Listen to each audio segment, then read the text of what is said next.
જામનગરમાં વેબ્રિજ નીચે ચેક મારી છેતરપિંડી આચરતી ગેંગને પોલીસ દ્વારા પકડી પાડવામાં આવી છે.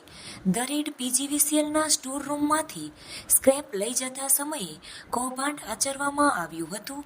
રોકડ ₹41,10,000 ગુન્હામાં ઉપયોગ કરેલ વાહન સહિત કુલ ₹54,11,500નો મુદ્દામાલ પોલીસ દ્વારા કબજે કરવામાં આવ્યો છે.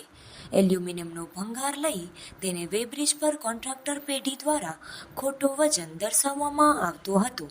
મોરબીની 2 પેઢી સહિત મજૂરો સામે ગુનો નોંધવામાં આવ્યો.